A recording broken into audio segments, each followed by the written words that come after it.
splitting our podcast. Nothing is sweeter than Swiftcast. Hey guys, welcome to episode 109 of Swiftcast. Hey guys. Hello. Hey. Well, this is Ashley. Adam. Steph. And Ashley.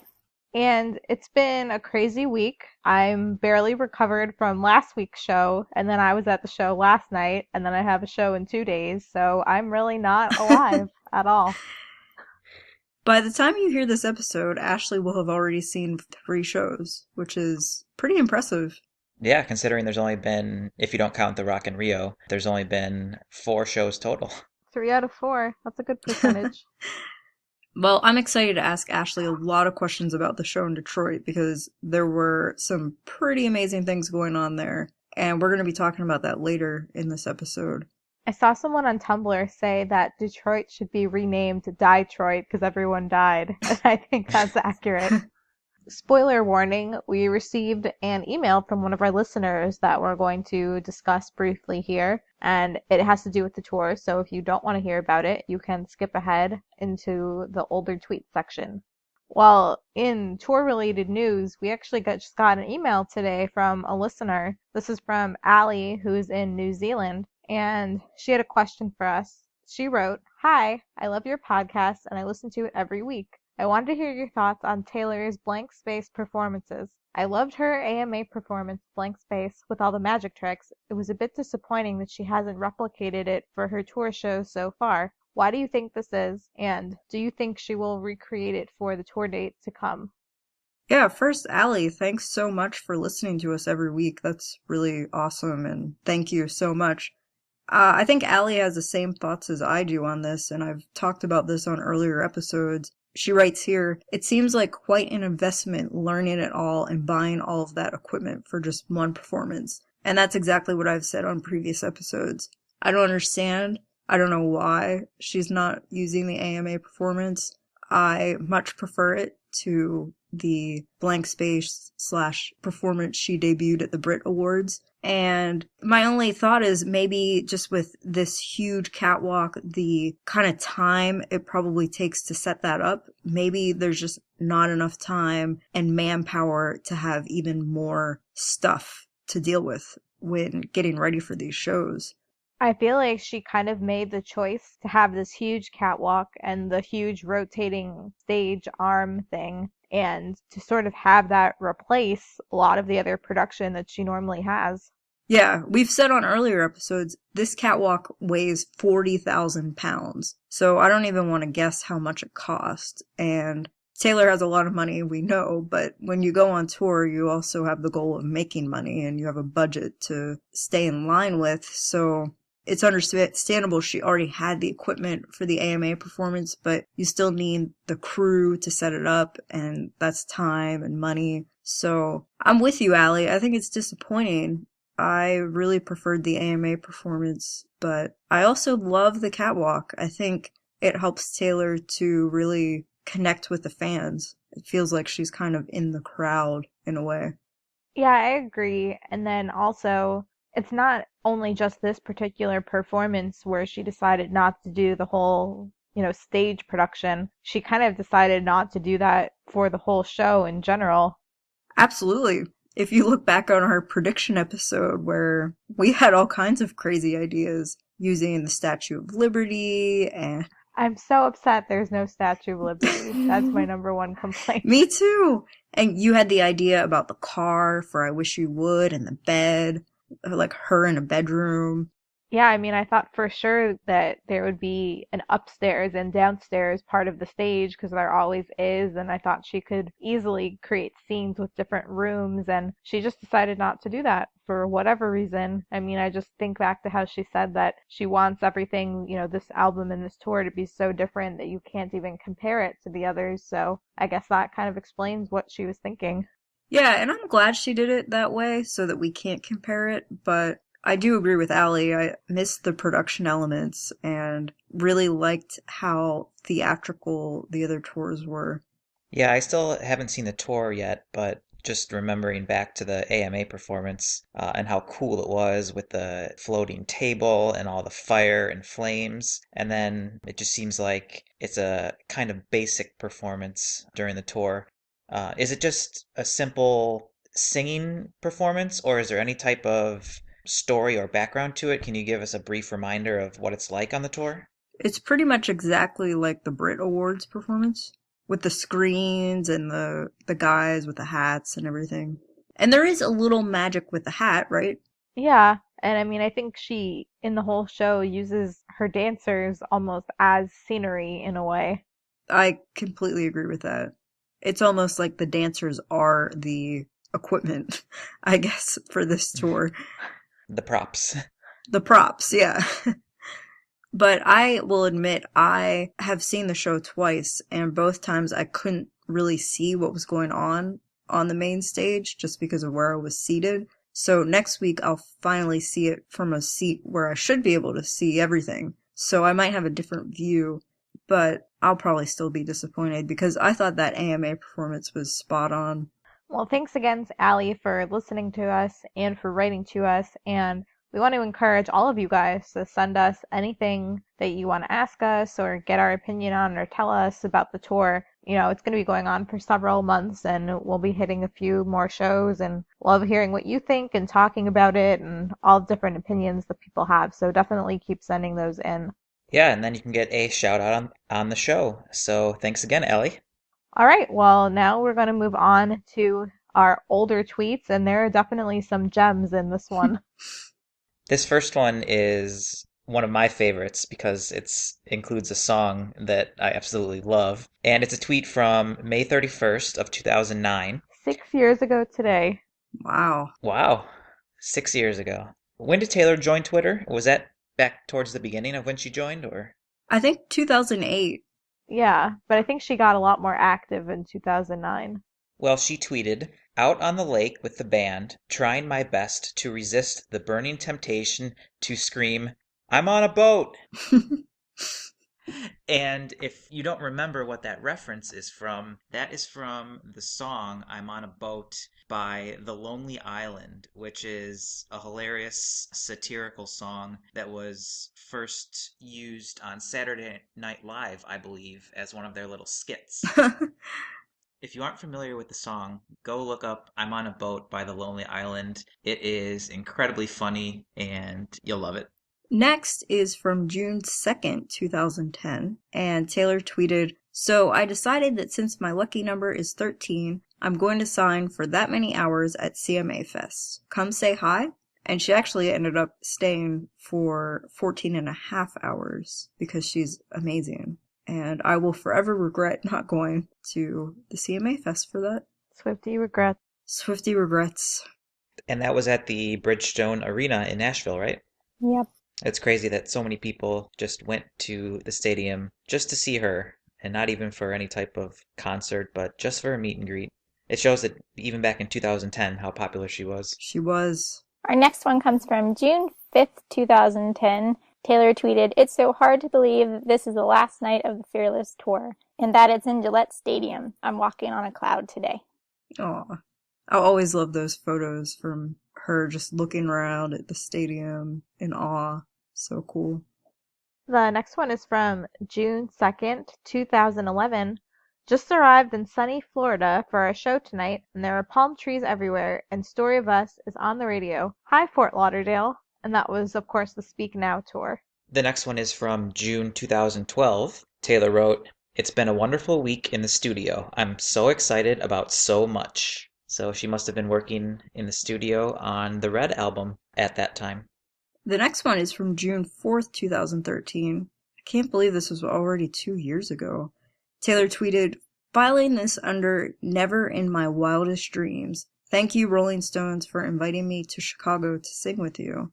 And after 1989 was released, some people went back to this tweet on Tumblr and posted it. And of course, we're speculating as to whether the song Wildest Dreams was already written by this point or if it was after. That's something we still don't know, but it is funny that she used Wildest Dreams in that tweet. And our last one comes from May 31st, 2014. Taylor tweeted, "Whoa, Tokyo, this airport situation." I'll never forget that. And they did it again just this month. Not even a year later. Yeah, a few weeks ago. How come in the United States people don't go crowd the airport when Taylor lands there? That's a good question. I was just talking with someone about this. I think maybe it's not really as allowed here. Yeah, I don't feel like you would get very far, honestly. I think it's also harder because she tends to use her private airplane here, whereas I think when she goes to Tokyo, she uses a commercial flight. That's probably right. And she's jumping around from city to city in the United States, and you really don't know when she's going to New York or when she's going to LA, so the Tokyo fans probably knew at this certain point she was going to be arriving there for the shows, so they could kind of stake out the airport. Well, I was going to say, I've seen photos of her in the LAX airport in Los Angeles, but only when she's leaving for another country. So if you're online and you see she's at LAX and she's heading for Tokyo, you know it's a really long flight, so you just check the schedule and figure it out. Yeah, you can figure it out. Well, now it's time for our news, which there is a ton of this week, so we'll go into keeping up with Swift. And the first piece of news is really awesome. Taylor was named as number 64 on Forbes 100 Most Powerful Women in the World list. Personally, I think she should be higher than 64, but the cool thing is that she's actually the youngest person on the list. She's the youngest person ever to make this list, too. Well, it should be no surprise that Bad Blood crushed the projections of how many downloads it was projected to have in 1 week. Just like with the album 1989, Taylor crushed the projections. It was predicted that 300 to 350,000 downloads of Bad Blood would be made, but Taylor actually sold about 405,000 downloads in only 1 week. Breaking even more records, we already knew she broke the 24-hour record with the Bad Blood music video. Then, just in 13 days, the video became Vivo certified with over 100 million views. So I think it's safe to say that soon, definitely before the end of the year, Taylor will have 3 videos with over 1 billion views. Bad Blood, Shake It Off, and Blank Space. Blank Space is getting very close already. And no one's ever done that. The only other people who have videos like that are Justin Bieber and Gangnam Style. So it's going to be really cool. I'm excited. Well, Taylor's Bad Blood remix is number 1 on the Hot 100 list. This is Taylor's third number 1 on the Hot 100 for her 1989 singles. The other 2 were Shake It Off and Blank Space. Wow, I'm surprised that Style never made it to number 1. It only made it to number 7. I feel like if she had promoted Style like she did Bad Blood, it easily would have gone to number 1. And I think we all had this big debate with Nate about performing Style on the Brit Awards, and she ended up performing Blank Space. I thought it would have been perfect promotion for her to sing that, because it was shortly after it was released, but I don't know, maybe she wanted to keep the performance a surprise for the tour, which makes sense, she loves to surprise us. But it's definitely a great single, and I think it should have been number 1. Yeah, I feel like I hear it on the radio all the time still. Me too! I hear it more than Bad Blood so far. Mm-hmm. And I still hear Blank Space all the time, too. It probably doesn't have any correlation, but as we all know, the Shake It Off music video, the Blank Space music video, and the Bad Blood music video, all 3 of them have been so epic, whereas the Style music video, and you can tell from the number of views it has on YouTube, wasn't as popular as those 3. Yes. Which also, if the video had been better received, I think that also might have helped it get more airplay and maybe would have been number 1 on the Hot 100. Exactly. Well, our last piece of news is actually really amazing, and some of you might have seen articles about this in the news, and Taylor tweeted it, but Taylor's light up bracelets that she handed out at the concert actually saved the lives of these girls who were in a car accident on their way home from the Baton Rouge show. Did you guys see that? Yeah, actually, Ashley and I saw this accident. We happened to be on the same road. We didn't see it actually happen, but we saw it on the side of the road. It was already practically cleaned up, but the girls were pretty much trapped in a way under the car. Is that right? Yeah, I think the car had hit a pole and then the driver had passed out and they didn't have working phones. So they used the bracelets to wave and so they would light up and it basically was a flare that ended up getting them attention and getting them help. Yeah, it's really such a great thing that they're okay and that they had the bracelets so that they could get help because it was really dark and nobody would have seen them since they didn't have any flares. And Taylor tweeted that she's just really glad that everybody's okay. Yeah, that's definitely a great feel-good story. And if you guys are driving late after a show, just be really careful. If you feel too tired, just spend the money on a hotel. Well, there are a couple of upcoming shows to tell you about, which will take care of Taylor's upcoming schedule. On June 2nd is the 1989 tour in Louisville, Kentucky, and Ashley and I will be fortunate enough to attend that show, so we will tell you all about it next week. Hopefully there will be some type of special guest or surprise. We will see. The following night will be June 3rd, and the tour will be in Cleveland, Ohio. And then over the weekend, on June 6th, the tour will be in Pittsburgh, Pennsylvania. I'm excited to hear what you think about the tour, Adam. Yes, everybody, all the ladies on the show here have seen the tour, but myself and Nate have not yet. So yeah, I'll be able to give my in-person opinions next week. I have a feeling when Nate sees it, he's going to tell all of us we're wrong about everything. Probably. He's going to have different opinions about everything. Well, now we have some mini segments for you guys. Our first one is great. I love this. It's from @Kaylee_Frank01. And she wrote, when people say all of Taylor's songs sound the same, and you are like, have you ever even heard 2 of her songs? Swiftie problems. Our next one comes from Shame on Meow. They say, you know Taylor Swift consumes your mind when you read things as 89. Swiftie problems. That's still my favorite username.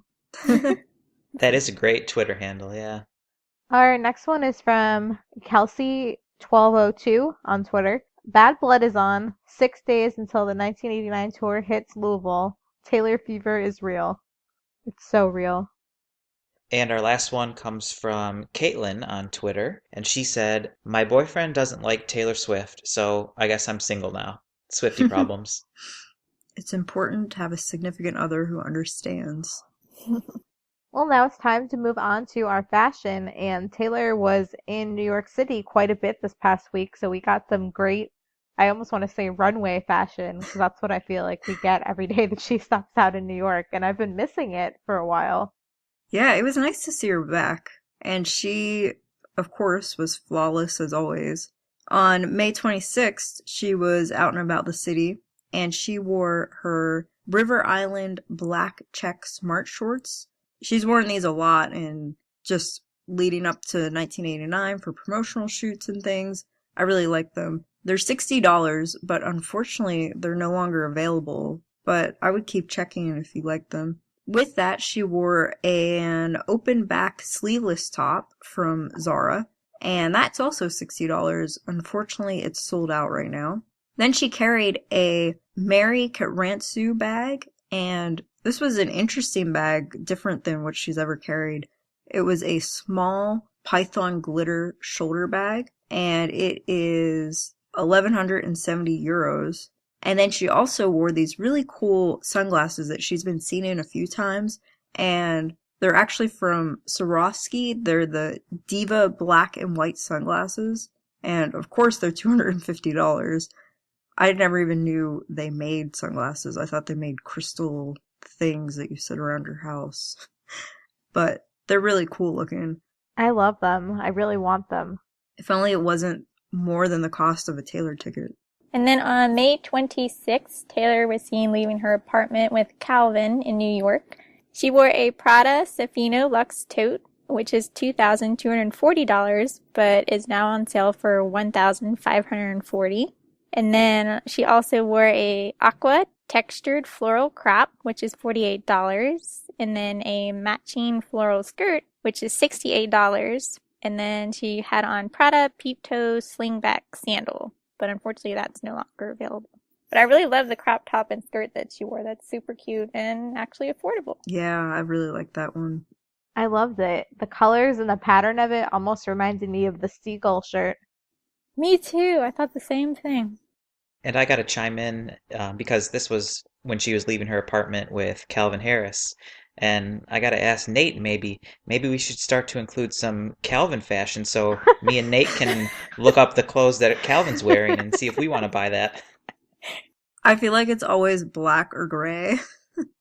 You're right. It is always a black or gray t-shirt and jeans.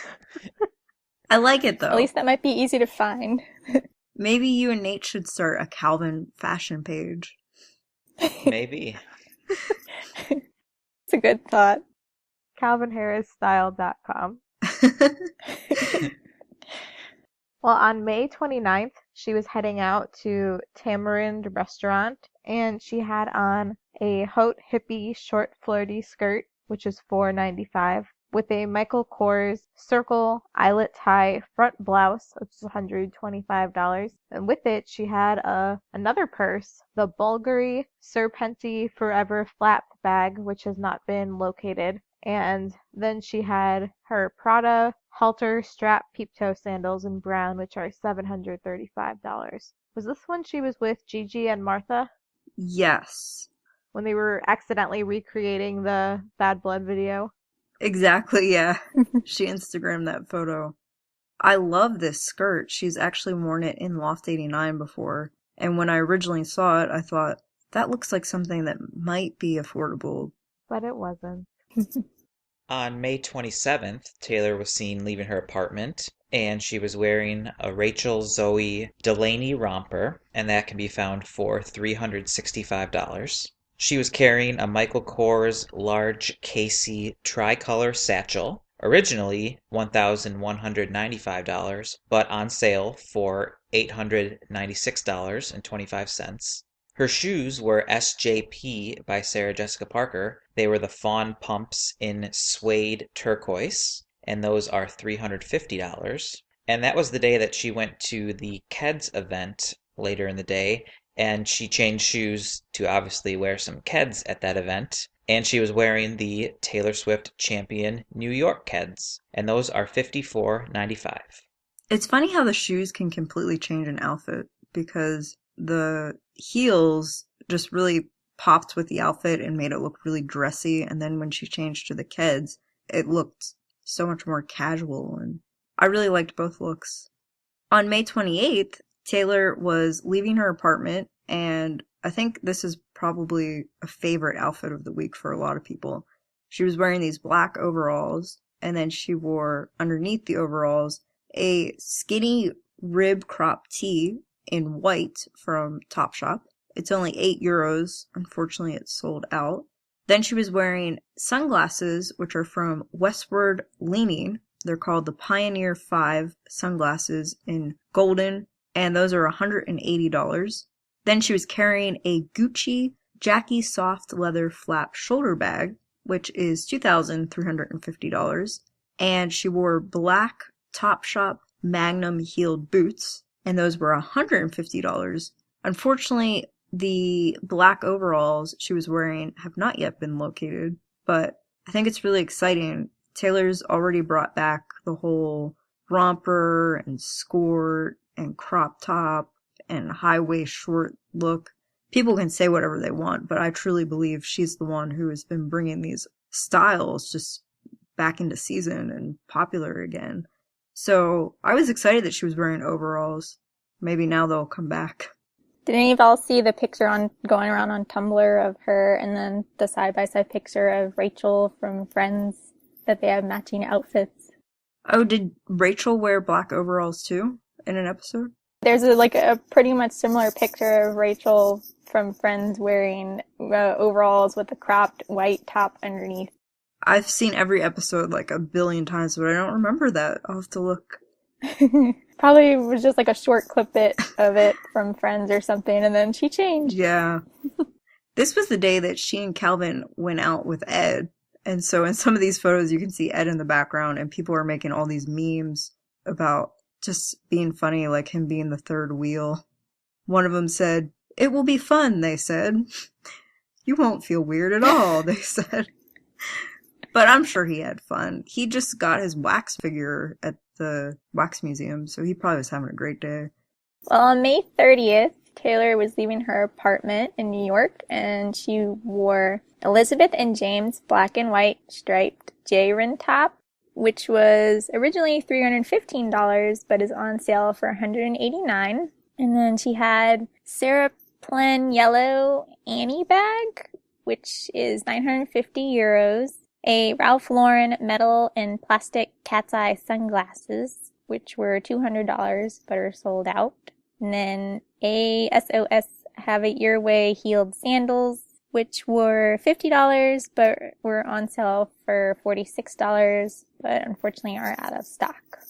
Well, thanks to TayswiftStyle.com for tracking down all of these outfits. I can't wait to see what she keeps wearing in Loft 89 every night on the tour. I feel like that's where we get some of the best outfits. I was also thinking maybe she'll be in New York a lot this summer, and probably Rhode Island, just in between show dates. So that should be good. Spoiler warning, we're going into our main discussion all about the Detroit show, so if you don't want to hear about it, you can skip ahead where we talk about predictions for future special guests. And in the description of the episode, you can look and we'll give you the exact times that you should skip. Well, first, Adam was completely right. Last week he guessed that Taylor would have a special guest for Detroit, and she not only had a special guest with Imagine Dragons, the lead singer Dan, but she also had Martha Hunt and Gigi Hadid for style. And I've been saying for months now that she needed to have models on the catwalk for style. So I was really excited. I'm convinced now that Taylor listens to Swiftcast every week. This must be where she got all these ideas from, right? Definitely where she got the idea. So tell us what it was like to have all of this crazy excitement going on. There's never been this many special guests at a show.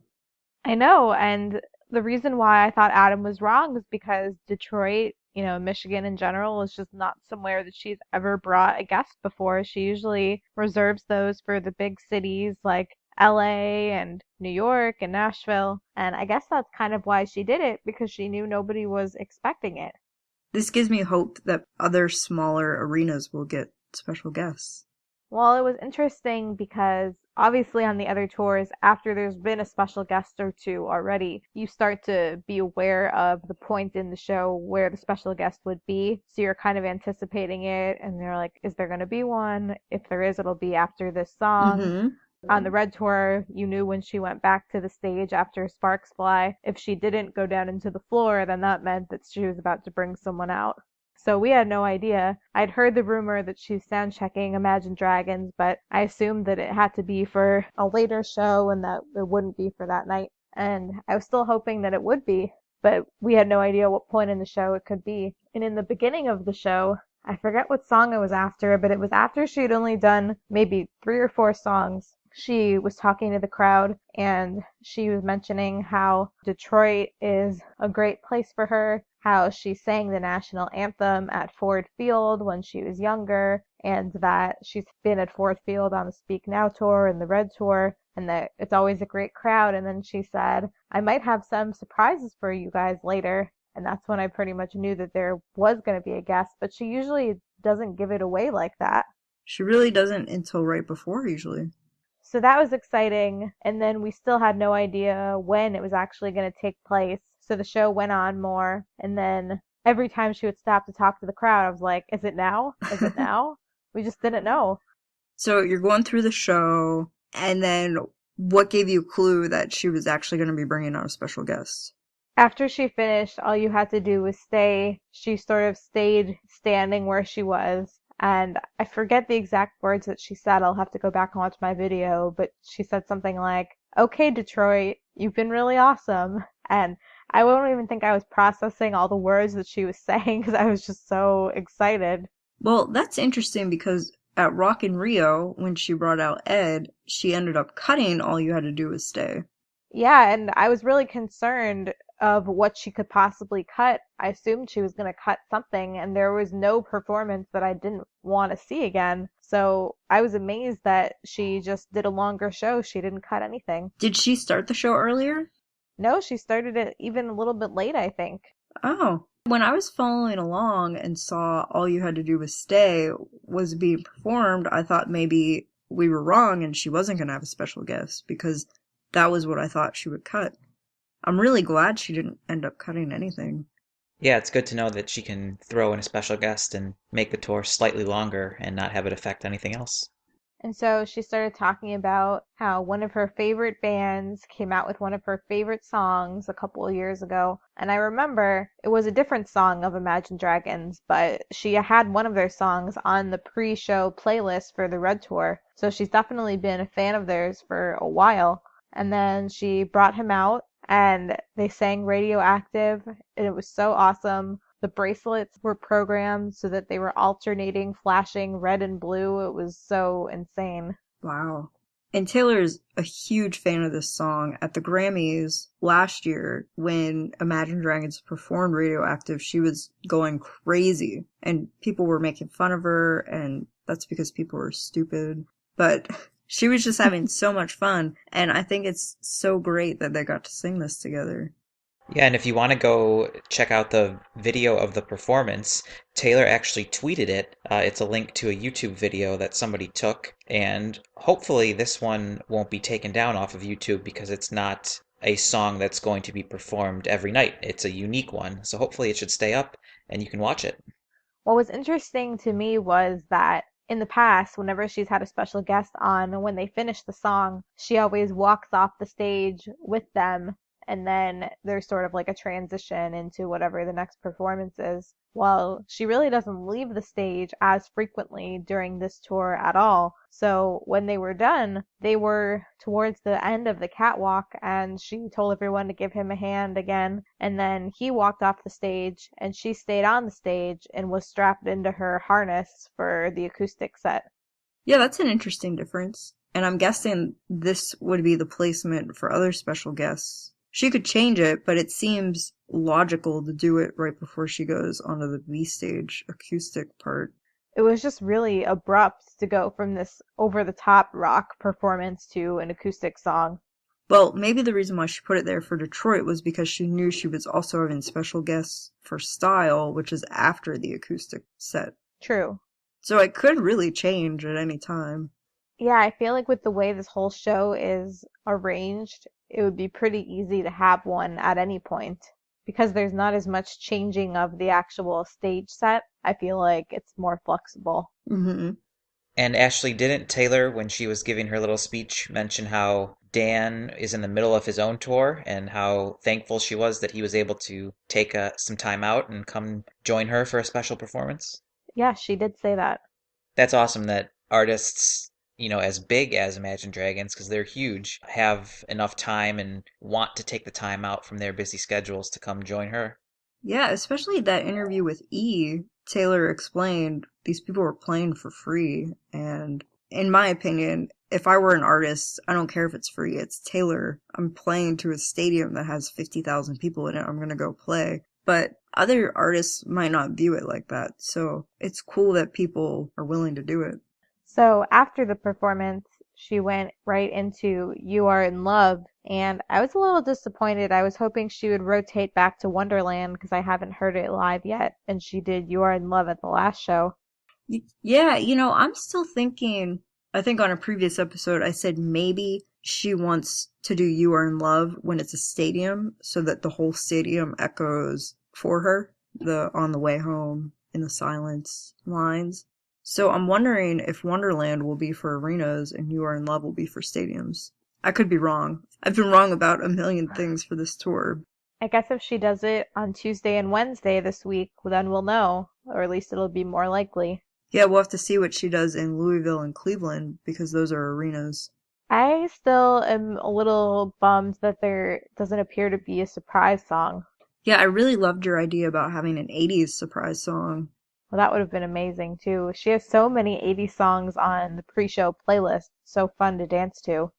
Yeah, that was one awesome thing about the Red Tour, not knowing, regardless of if it was a stadium or an arena, that you were going to get one surprise song. And who knows, it might have been from all the way back to the self-titled album. It might have been from Fearless. It might have been from Speak Now. there was such a wide variety that it could be that the anticipation was always very high on, oh, what surprise song are you going to get at your show? And you knew there was a 90% chance it was our song. You can tell I've gotten over this. I wonder if Taylor's not doing the surprise song because so many people complained about our song. I think she's just not doing the surprise song because this album is such a departure from all of her other albums. I think she really, really wants just a clean break and doesn't want to be reflecting back on her older songs, which her older songs are amazing and awesome and we all love them. But I think that's a big reason. We all went out and bought over 1 million copies of this album in 1 week, and she knows we love it, so she wants to play everything she can from the album. And I think you're spot on, because even the couple songs that she does play from the older albums, she completely rearranged and made them more either rock version or just changed them up to make them different. Yeah. Which makes sense. If you're gonna change genres, it's important to not be wishy-washy about it. I feel like every song from Red would make an amazing surprise song on the B stage. It would. I would love to hear All Too Well again. But at the same time, she's so ecstatically happy now that I don't see her putting one of her saddest songs in the set list in any capacity. Exactly. Yeah. It just wouldn't fit the mood. It wouldn't, and that's another reason maybe why she's not doing the surprise songs. I feel like 22 would fit well. I was gonna say that too, yeah. And it's funny, this album has been so well received, just when we were talking about style not being number one on the Hot 100. I'm always thinking ahead, and of course I'm already thinking about the next tour, and I'm wondering, does this mean Style won't be on the set list? I love that song. She's having so much success with every single from this album, and of course the next album will be just as successful, so she'll just have to play like 24 songs or whatever. I would say even right now, I feel pretty confident in saying that the only songs that will make the next tour would be Shake It Off and Blank Space. She's gonna have more singles too, though, and Bad Blood is tearing up the charts already. It is, but for some reason, I feel like when this album era closes, it will be a song that she's ready to put behind her. Yeah, that makes sense. And the other thing is it's a remix, so there's the question of the remix is really successful, and I'm sure the original album version would have been as well, but she's not gonna have Kendrick with her, so yeah, you're probably right. I could see it not being played on the next tour. I feel like Shake It Off will never stop being played on every radio station, and Blank Space, I kind of feel the same way. Random side note, but Shake It Off is a great wedding song. That was her intention. Did you hear it at a wedding? Mm-hmm. I did. Mm-hmm. Did you shake it off? I certainly did. Yeah, this was back in October, I believe. So, well, maybe even before that. It might have been September. The song was released at the album announcement in August, correct? Right. Yeah, so it was soon after the song had came out. And yeah, it's a great wedding reception song. A lot of fun. Next time I'm at a wedding, I will request it. I haven't been to one since it was released. So, tell us about Taylor performing Style at Detroit. Well, when she first tweeted earlier in the day that Gigi and Martha were with her, I didn't really want to think too much of it.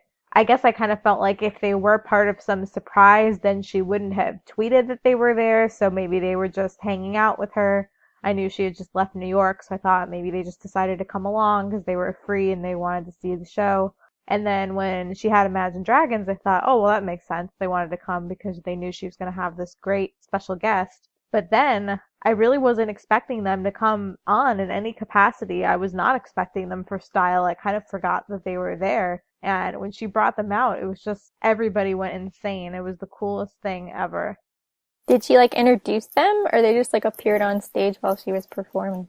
She sang the first verse, and then she introduced them one by one. She said, Gigi Hadid from the Bad Blood music video, and she started walking down the catwalk, and then a little bit later, she announced Martha the same way.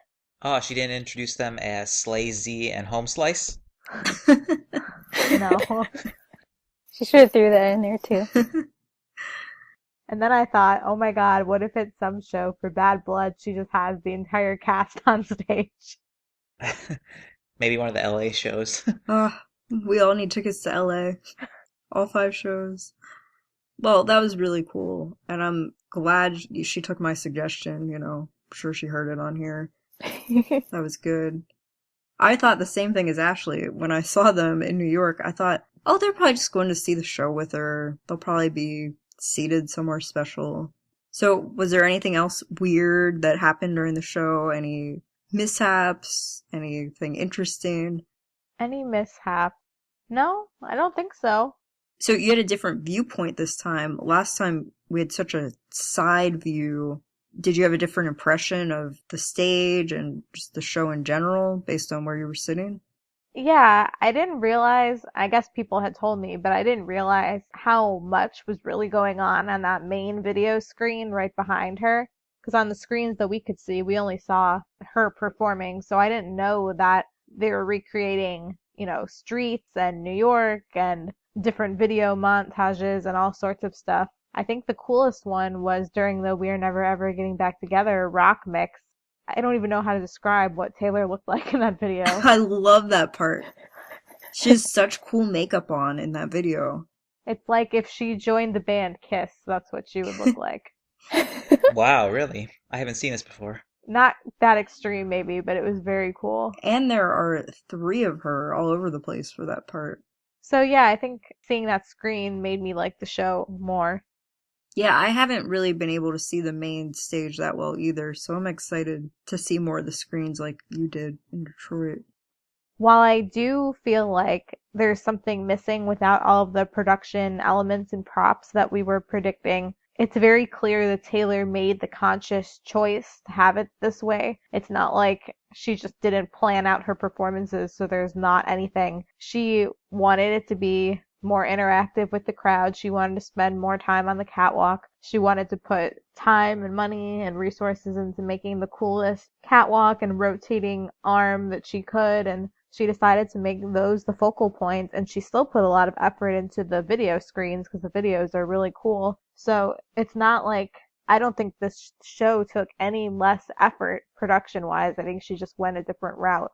Yeah, I agree with that completely. I think the whole catwalk evolving stage was an effort to be close to the crowd because that's what this whole era is about, to be personal with the fans. And on last week's episode, I mentioned that when I was at the B stage, I initially was disappointed because I couldn't see anything on the main stage, and I thought, she's only going to come back here for 3 songs, and she's going to be in the air for most of them, so I'm not even going to get to see her. But she really comes back there so much and just wants everybody to be able to see her, which is a really cool part about this tour. Ash, did you notice if there was a change in Shake It Off? I did, yeah. She had a pink outfit. First she had a blue one, and then last week when we saw her, she had a green one. So this time it was pink, and I really liked it. Yeah, I kind of thought that with the change in the pink outfit, that maybe it had something to do with Gigi and Martha, since they're models. I don't know, like Victoria's Secret kind of thing. Oh, yeah. Or maybe she's going to cover every color of the rainbow. That too. I don't know, but this was definitely my favorite of the 3. I love her in pink. I do like the pink. With the change in the pink outfit, though, was there a change in like the wristband colors lighten up? Were they pink? I didn't really notice. During Shake It Off, I'm just so sad that it's ending that I don't think I really paid attention to the bracelets. Did you wear all of your bracelets? Yeah, I had 2. I had the one from last week, and then I had the one from last night. And actually, instead of handing them out to us, they had them taped onto the seats this time. Oh, I think that's what they did in Tokyo. I was concerned because we didn't get any on the way in, and I didn't know if they were doing it, but can you imagine what a big job that was, taping it onto every seat? Yeah. But wait, when you went to Baton Rouge, they gave it to you when you went in the stadium? Yeah. How do they know where you're sitting and how to coordinate that? I think they looked at our tickets. Yeah. Oh, interesting. Yeah, they look at your ticket, and based off where you're sitting, if you're on the floor or if you're in above level, they'll hand you a different bracelet from a different box. Oh, very neat. And in Bossier, they had a special entrance. If you were on the floor, you had to enter through one door. So I think they tried to organize that way. Yeah, they seem very coordinated to get that all right. Were there any fireworks at this show?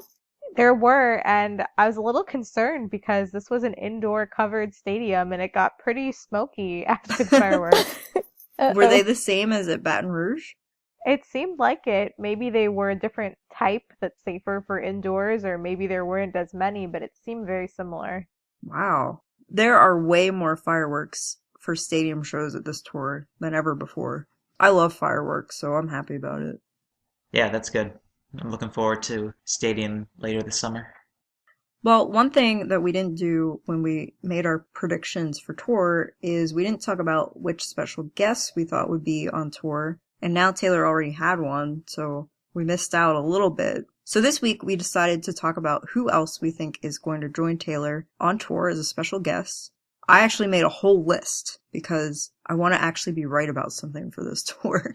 So I wrote it out and it's pretty long. So what do you guys think? Well, I also have a list. So should I just start out with one from my list and we can discuss it? Sure. All right, the first one on my list, I think at some point Taylor, and this might be in the UK, but it would still count as a special guest. I think that she will have Hozier as a special guest. Absolutely.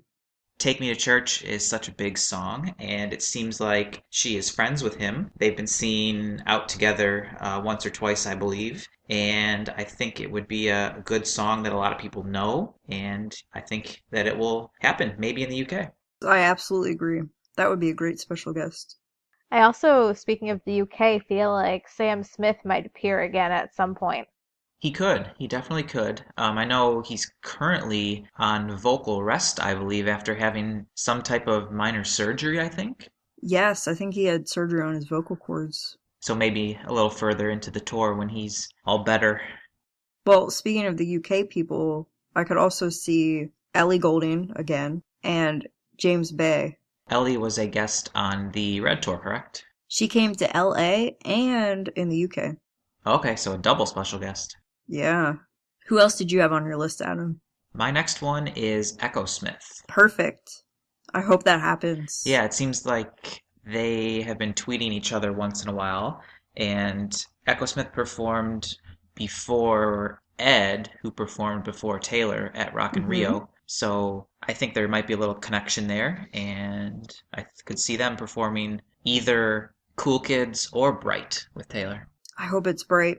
Taylor has Bright on the video segment before the tour starts, so I think there's a connection there. Everybody thinks Bright sounds like Taylor. If you go to the video, all the comments say, "This sounds like Taylor. I thought this was Taylor." So I love that song. I think it would be really cool to see that. How about Ashley or Ashley? What do you think? I'm pretty sure I've said this several times, but I'm very, very surprised we still have not seen Lorde and Taylor perform together. She's on my list. I think that she's just in Australia a lot of the time, so it might just be harder to coordinate, but I think they'll make it happen. Yeah, maybe when Taylor's in Australia, we might have to wait until December, but I think it will happen. Yeah, that's a good one that I didn't think of. I didn't have it on my list, but I agree 100% that it should happen. Another one could be Kings of Leon. That would be good. Yeah, because there is a connection there. Lily Aldridge is married to their singer, so I can definitely see that happening. Well, and I wrote Lily on my list, so maybe they both would show up at the same show. Oh yeah, he could perform and then she could walk the catwalk. It'd be perfect. Yep.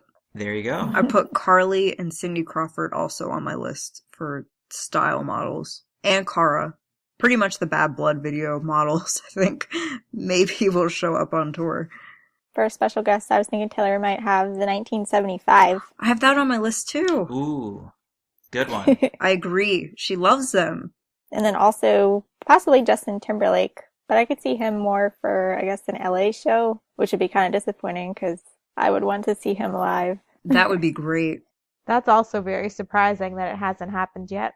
Yeah, I don't think he's on tour right now, so I feel like if he's not going to be on tour during the summer, definitely he would be a good one to have as a special guest. Well, speaking of big names like Justin Timberlake, I threw on, just for fun, on my list, Madonna and Beyonce. Those are some big names. Very big name. But very possible. Exactly. I feel like those would have to be LA. Yeah. Mm-hmm. Taylor and Madonna are like best friends now. Steph, when you thought about Beyonce and Madonna, did you think of any specific songs of theirs that she would sing? Wow, that's a good question. I didn't really, but I don't know. It would be really cool for Taylor and Madonna to do an 80s song. Well, it's interesting because in one of the pre-show videos that they show when you're waiting in the arena, Taylor's talking about how if she could go back in time to any concert, she would go see a Madonna concert. Neat. She says that everybody who's ever seen a Madonna concert remembers it for the rest of their lives and they know exactly when and where it was and it's really iconic. So I definitely can see that. I have a good idea for Madonna. They could do Vogue and all of Taylor's model friends will be there and it will just be this huge fashion show. Oh my God, that would be... In LA, and Oh we my won't God. be there and we'll all cry. Well, if that happens now, she definitely listens to Swiftcast. For Beyonce, I really have no idea. Single ladies, because Taylor's, even though maybe not single right now, this era has really been about being an independent woman, so... Mm-hmm.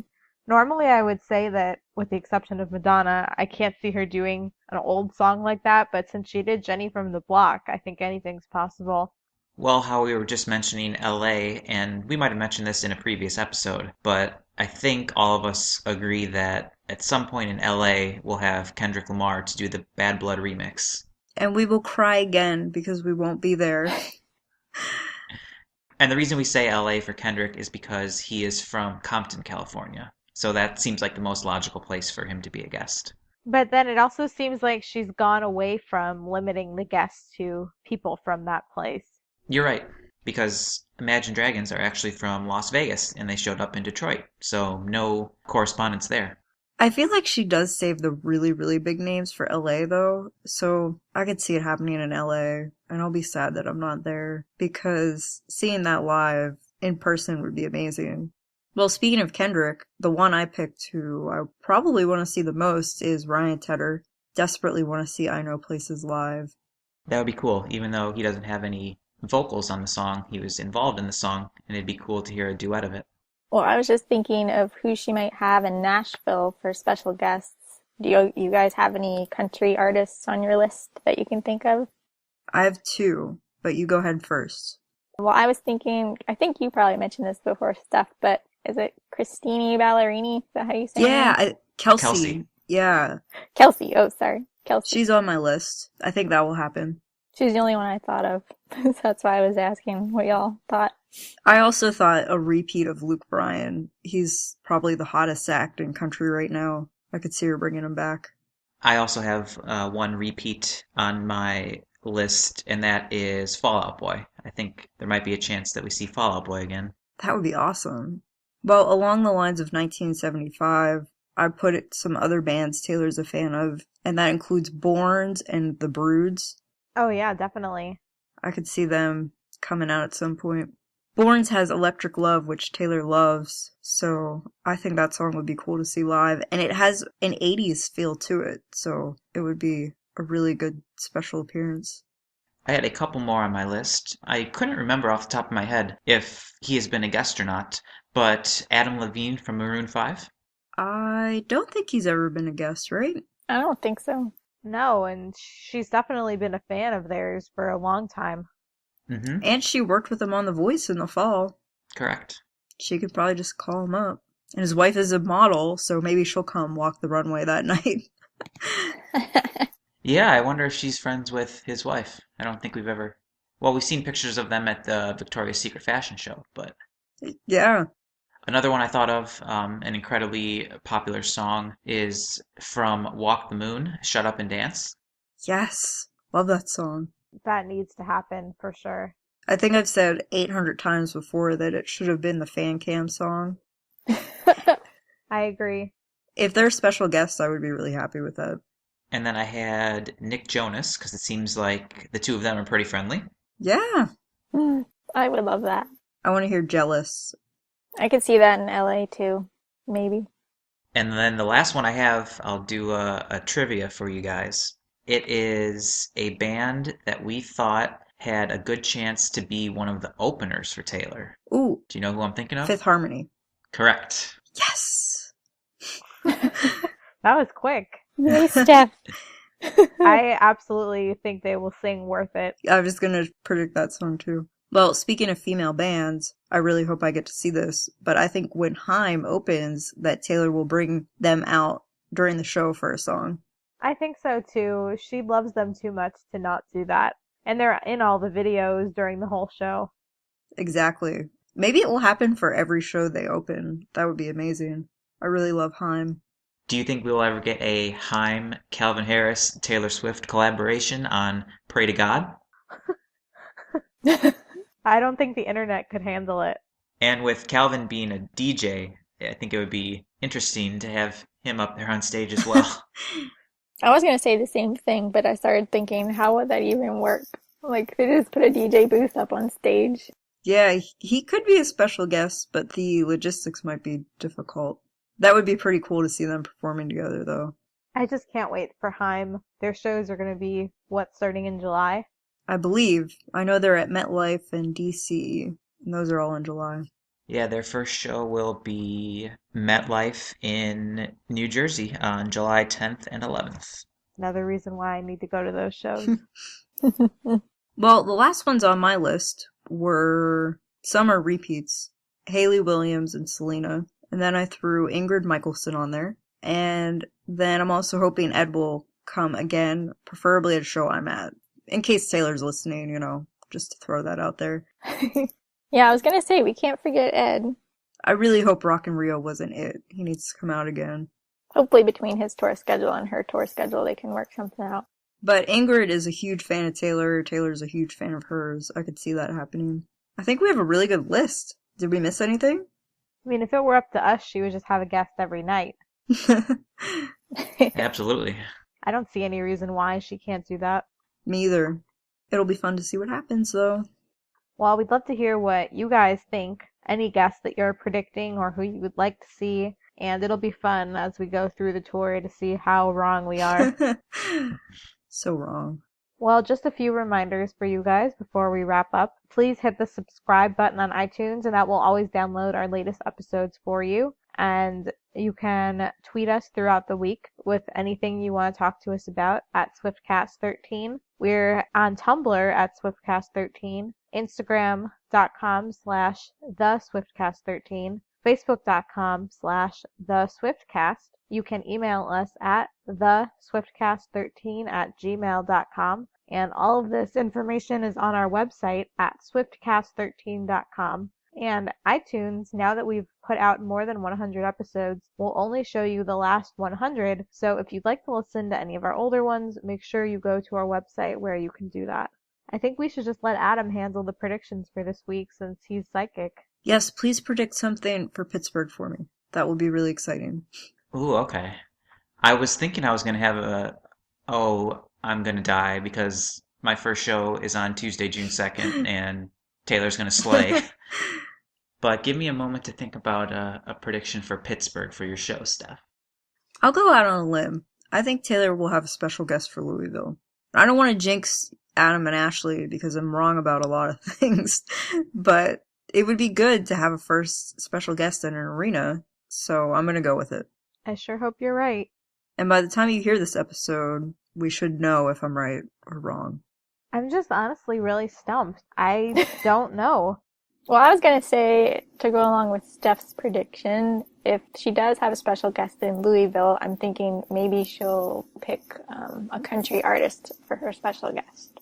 Who, I don't know, but... That would be good. All right, my prediction for Steph's show on June 6th in Pittsburgh, I know she really wants to see Ryan Tedder, so I will say that we get a Ryan Tedder performance along with Taylor. Fortune teller Adam, I really hope you're right. I hope so too. Hopefully I can go 2 for 2 on getting a Detroit special guest and then a Pittsburgh special guest. Too bad there's not like a betting pool where we can actually make some money on this. Pittsburgh has never had a special guest, so I'm not getting my hopes up, but it would be pretty cool. Well, hey, Detroit didn't either, so there you go. Last time Taylor was in Pittsburgh, she chipped her tooth. So I'm hoping nothing like that happens again. Well, I predict that we're going to see her in a purple outfit for Shake It Off this week. Covering the rainbow. We're going to have a lot of more tour news for you next week since we're covering so many shows this week. Yeah, we look forward to telling you all about Louisville and Pittsburgh on next week's episode. For now, for episode 109, this has been Ashley, Adam. Steph. And Ashley. We will see you guys next week. Thanks, guys. See ya. Bye. Bye.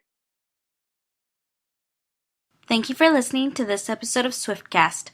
Visit us on the web at theswiftcast.com. The theme song for Swiftcast was written and performed by Sydney and Chuck. Swiftcast is not directly affiliated with Taylor Swift, Big Machine Label Group, or 13 Management.